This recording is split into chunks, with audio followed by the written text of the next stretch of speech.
தமிழ்நாட்டில் தற்போதைக்கு கட்டுப்பாடு விதிக்கப்பட்டால் மக்கள் மத்தியில் பதற்றம் ஏற்படும் என்றும் மத்திய அரசின் அறிவுறுத்தலின்படி முடிவெடுக்கப்படும் என்றும் அமைச்சர் மா சுப்பிரமணியன் தெரிவித்துள்ளார்.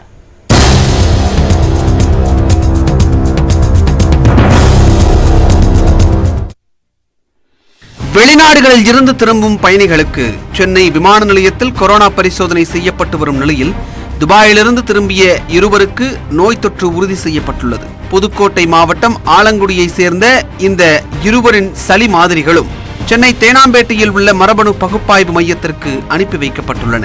இதேபோல் சீனாவில் இருந்து இலங்கை வழியாக மதுரை திரும்பிய பெண்ணுக்கும் அவரது குழந்தைக்கும் தொற்று கண்டறியப்பட்டுள்ளது. அவர்களது சளி மாதிரிகளும் மரபணு சோதனைக்காக சென்னைக்கு கொண்டு வரப்பட்டுள்ளது. தொற்று கண்டறியப்பட்ட அவர்கள் இருவரும் ஸ்ரீவல்லிபுதூரை அடுத்த இளந்தைக்குளம் பகுதியில் உள்ள சகோதரர் வீட்டில் தங்களை தனிமைப்படுத்திக் கொண்டுள்ளனர். மேலும் அவர்களது வீட்டை சுற்றி கிருமிநாசினி தெளிக்கப்பட்டு சுகாதார பணிகள் மேற்கொள்ளப்பட்டுள்ளன. இதற்கிடையே மதுரை விமான நிலையத்தில் கொரோனா தடுப்பு கண்காணிப்பு பணிகள் தீவிரப்படுத்தப்பட்டுள்ளன. இந்நிலையில் சென்னையில் செய்தியாளர்களை சந்தித்த சுகாதாரத்துறை அமைச்சர் மா சுப்பிரமணியன் கொரோனா பாதிப்பு உள்ள இருவருக்கும் லேசான அறிகுறிகள் உள்ளதாகவும் அவர்களுடன் பயணித்த மற்றொரு குழந்தைக்கு கொரோனா பாதிப்பு இல்லை என்றும் தெரிவித்தார். கொரோனா பாதிப்பு கண்டறியப்பட்டவுடன் அவர்கள் வீட்டில் இப்போது தனிமைப்படுத்தப்பட்டிருக்கிறார்கள். மாவட்ட சுகாதார அலுவலர்களுக்கு இங்கிருந்து நாங்கள் அறிவுறுத்தியிருக்கிறோம். மிக தீவிரமாக அவர்களை வெளிநடமாட்டம் இல்லாமல் கண்காணிக்க சொல்லியிருக்கிறோம்.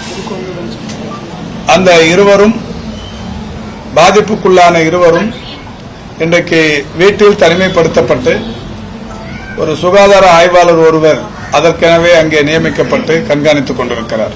தற்போதைய சூழ்நிலையில் கட்டுப்பாடுகள் விதிக்கப்பட்டால் மக்கள் மத்தியில் பதற்றம் ஏற்படும் என்றும் பாதிப்பு அதிகரிக்கும் போது மத்திய அரசின் அறிவுறுத்தலின்படி கட்டுப்பாடுகள் குறித்து அரசு முடிவெடுக்கும் எனவும் அமைச்சர் மா சுப்பிரமணியன் தெரிவித்தார். அதைத் தொடர்ந்து நியூஸ் 18 தமிழ்நாடு தொலைக்காட்சிக்கு பிரத்யேக பேட்டி அளித்த அவர் தேவையானவர்கள் பூஸ்டர் தடுப்பூசி செலுத்திக் கொள்ளலாம் என்று தெரிவித்தார். பாதிப்பு குறைஞ்சிருக்கிறதால தடுப்பூசி போட்டுக்கிறதுல மக்களுக்கு அந்த ஆர்வமும் குறைஞ்சிருக்கு. ஆனாலும் கூட இந்த பூஸ்டர் போட்டுக்கிறதுல விட்டு போனவங்க போட்டுக்கிறதுங்கிறது நல்லது. இப்போ நமக்கு ஏதோ ஒரு 40,000 வரைக்கும் தான் இருக்கு, அதை போட்டுக்கலாம். இதை தாண்டி வெளியில் அவங்க தனியார் மருத்துவமனைக்கு போனோம்னா கோவேக்சினும் பூஸ்டருக்கு போடலாம். அந்த வகையில் ஒரு 3 லட்சம் வரைக்கும் இருக்கு.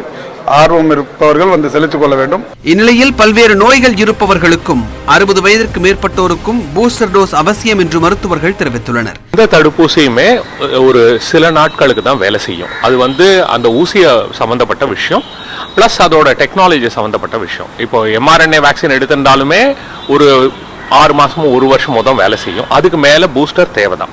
இப்போ பூஸ்டர் யாருக்கு முக்கியமா தேவைன்னா, யாருக்கெல்லாம் உடல் ஏற்கனவே பிரச்சனையா இருக்கும், அவங்களுக்கெல்லாம் ஏற்கனவே அந்த ஊசி போட்டா கூட அந்த அளவுக்கு ரெஸ்பான்ஸ் இருக்காது. அவங்களுக்கு தான் ரொம்ப முக்கியமா பூஸ்டர் தேவை.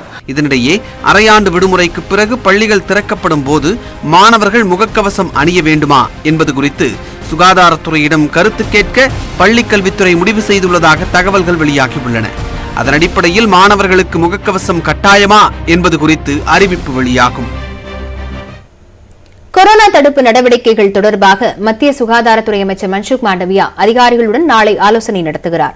சீனாவில் கொரோனாவின் தாக்குதல் தீவிரமடைந்து கொண்டே வருகிறது. அதன் எதிரொலியாக இந்தியாவிலும் தொற்று பரவிவிடுமோ என்ற அச்சம் மக்களிடம் ஏற்பட்டுள்ளது. கொரோனா பரவலை கட்டுப்படுத்த முன்னெச்சரிக்கை நடவடிக்கை எடுக்குமாறு மத்திய சுகாதார அமைச்சகம் மாநில அரசுகளை அறிவுறுத்தியுள்ளது. இந்நிலையில் கொரோனா தடுப்பு நடவடிக்கைகள் தொடர்பாக மத்திய சுகாதாரத்துறை அமைச்சர் மன்சுக் மாண்டவியா அதிகாரிகளுடன் நாளை ஆலோசனை நடத்தவுள்ளார்.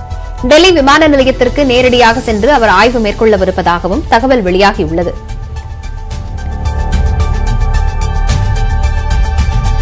தொடர்ந்து விரைவு செய்திகளை பார்க்கலாம். ஜம்மு காஷ்மீரில் பாதுகாப்பு படையினர் மற்றும் தீவிரவாதிகள் இடையே நிகழ்ந்த துப்பாக்கிச் சண்டையில் தீவிரவாதிகள் 4 பேர் சுட்டுக் கொல்லப்பட்டனர். ஜம்மு அருகே உள்ள சித்ரா பகுதியில் சந்தேகத்திற்கிடமான வகையில் வந்த லாரியை பாதுகாப்பு படையினர் தடுத்து நிறுத்தினர். அப்போது லாரிக்குள் பதுங்கியிருந்த தீவிரவாதிகள் பாதுகாப்பு படையினரை நோக்கி துப்பாக்கிச்சூடு தாக்குதல் நடத்தினர். பதில் தாக்குதலில் 4 பேரும் கொல்லப்பட்டனர்.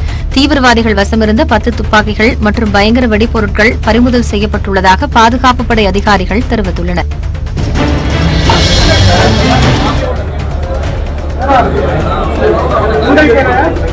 திருப்பதியில் 10,500 ரூபாய் தரிசன டிக்கெட்டுகளை வாங்க பக்தர்களிடையே கடும் போட்டி நிலவுகிறது. ஸ்ரீவாணி அறக்கட்டளைக்கு நன்கொடையாக கிடைக்கும் பணத்தை பயன்படுத்தி நாடு முழுவதும் கோயில்களை கட்டும் பணியில் திருமலை திருப்பதி தேவஸ்தான நிர்வாகம் ஈடுபட்டுள்ளது. இதற்கு 10,000 ரூபாய் நன்கொடை வழங்கும் பக்தர்களுக்கு 500 ரூபாய் கட்டணத்தில் VIP தரிசன டிக்கெட் வழங்கப்படுகிறது. இந்த திட்டம் தொடங்கப்படும் போது ஒருமுறை தரிசனத்திற்கு பக்தர்கள் 10,500 ரூபாய் செலவு செய்வார்களா என்ற சந்தேகம் இருந்த நிலையில் கடந்த சில நாட்களாக டிக்கெட் பெற கடும் தட்டுப்பாடு நிலவுகிறது. இந்நிலையில் இந்த டிக்கெட்டை வாங்குவதற்கு வரிசையில் காத்திருந்த பக்தர்களிடையே தள்ளுமுள்ளும் ஏற்பட்டது.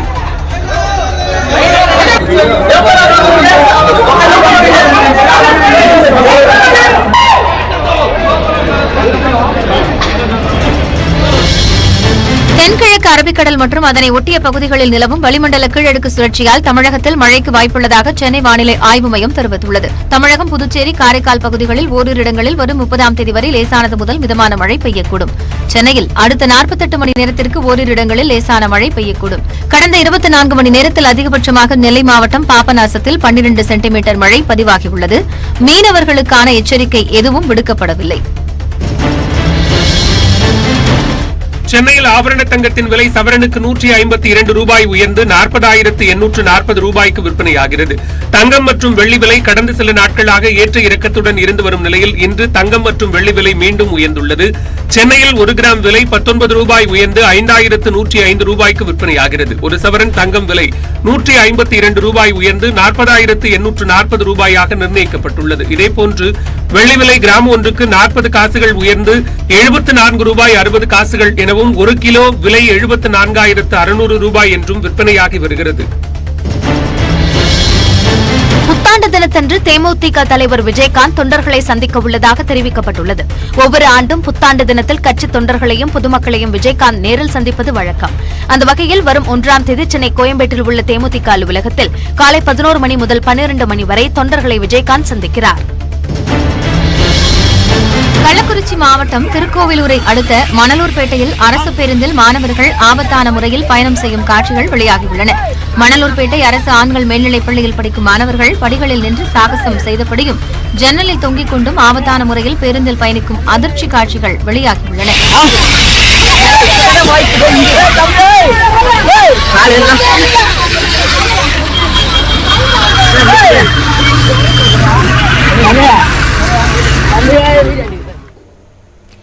மாநில அந்தஸ்தை வலியுறுத்தி புதுச்சேரியில் அதிமுக சார்பில் முழு அடைப்பு போராட்டம் நடைபெற்றது. அப்போது இயக்கப்பட்ட வாகனங்கள் மீது கல்வீசி தாக்குதல் நடத்தப்பட்டதால் பரபரப்பு ஏற்பட்டது. புதுச்சேரிக்கு மாநில அந்தஸ்தை வலியுறுத்தி அதிமுக சார்பில் முழு அடைப்பு போராட்டத்திற்கு அழைப்பு விடுக்கப்பட்டது. இதற்கு வணிகர்கள் உட்பட பலர் எதிர்ப்பு தெரிவித்ததால் காவல்துறை பாதுகாப்பு அதிகரிக்கப்பட்டது.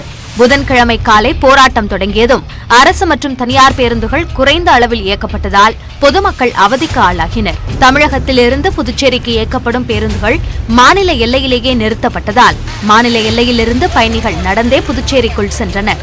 விழுப்புரத்திலிருந்து புதுச்சேரிக்கு இயக்கப்படும் அரசு மற்றும் தனியார் பேருந்துகள் முழுமையாக நிறுத்தப்பட்டன. போராட்டம் குறித்து முன்னரே அறியாத பலர் பாதி வழியில் இறக்கிவிடப்பட்டதால் செய்வதறியாது தவித்தனர்.